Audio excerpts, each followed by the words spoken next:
There exists a man named Brooks Borscher who has made it his life goal to never work a day in his life and somehow make millions of dollars. An actual parasite. Now, how would someone make millions of dollars without actually doing any work? Patents.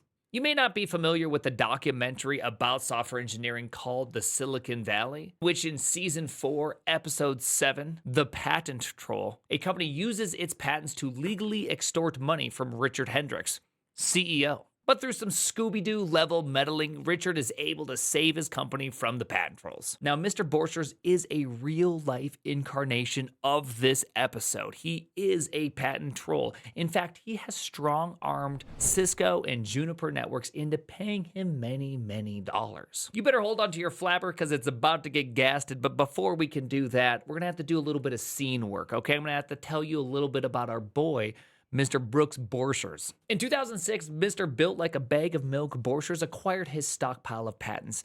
No, not by being talented, not by creating innovation, not by making everyday life better for the average American. No. He got them by just purchasing the patents from now defunct company Caspian Networks. And he has been using his arsenal of hardware patents to hold down the entire industry single-handedly. He does this by suing any network-adjacent company without even doing any research. You can only play this trump card so many times, and you can only fly just so close to the sun. Now, some of you are probably a bit unfamiliar about how does one make money off of patents and this kind of patent trolling. It's pretty simple. Patent trolls like this adult-shaped man-child, Mr. Borchers, go to a company and say, hey, if you don't give us some large amount of money, we're going to take you to court over patent infringement. Of course, companies don't want to have to spend years in court just at a shot to attempt to prove that they in fact did not violate. And if they do not prove that they did not violate these patents, they could be held liable for significantly more amount of damages. So often, these companies opt into, which is quite reasonable, an out-of-court settlement in which they pay a hefty amount of dollars, but not nearly the same amount of dollars in time, effort, or potential losses as going to court. So in 2021, Mr. Borchers felt like he needed one more ride of that pony, one more proverbial squeeze of the lemon, and he put Cloudflare in his sights, claiming 100 violations of 4 separate patents with damages totaling $25 million to $94 million. He actually thought he could get away with this. The hubris of this man. He actually thought Cloudflare would be like, well, Mr. Borchers, I mean, you got the patents and we got the millions, so here you go. Now, Cloudflare didn't just take Mr. Borchers or Sable IP, his company, to court. Oh, no.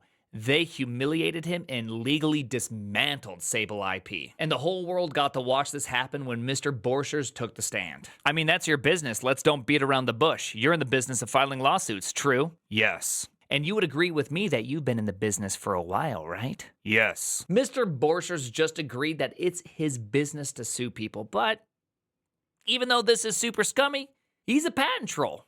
It's his life's work to use other people's life's work to strong-arm companies into paying him money. But the Cloudflare attorneys just were not satisfied. Oh, no. They just spent 3 years in legal battles. And as my mom says, it's time to put the old TCP packet in the coffin. She said that. You agree that. Let's leave the ethical out of it because they say ethical and responsible. You believe it would be responsible, reasonable business practice to sit down and talk to folks before you sue them, right? Yes. You didn't do that here, did you, sir? No. And you don't do that as your practice, right? That's correct. You just told this jury not 20 minutes ago that you sue every time. You don't talk to anybody. That's what you told them, fair? Fair. This is a savage takedown of Mr. Borchers, and he has to admit that he doesn't do anything in good faith. He is just out there to sue companies and take their money. Now, this would have been a perfect ending to the shenanigans of Mr. Brooks Borcher, but it turns out there's a little bit more to this dessert, a little bit of cherry on top of the disaster. Enter Stephen Dell. Now, Stephen Dell is Sable IP's expert in damages. And I, of course, throw up the old scare quotes on that expert, and that's because when Stephen took the stand and explained his highly intricate system of assessing damages, which I'm quite certain involves him shaking up a hat full of little paper and pulling out 2 numbers and being like, here's my range, 25 to 94. million. Even the judge, the honorable judge, had to step in and claim he was very skeptical of Mr. Dell's opinion. He judge-splained that he was very concerned that there's no support for his methodology. Your whole job, Stephen, is to assess damages and to make it believable, and even the judge just called BS on you. This is not even the jury. This is the judge. In the end, it only took about a cup of coffee time to deliberate that Sable IP, in fact, did not have any claim, and in fact, Sable IP owed Cloudflare money. Sable IP ended up having to pay $225,000 to Cloudflare, which if you're hearing that, you're probably thinking 3 years of litigation and all I got was $225,000.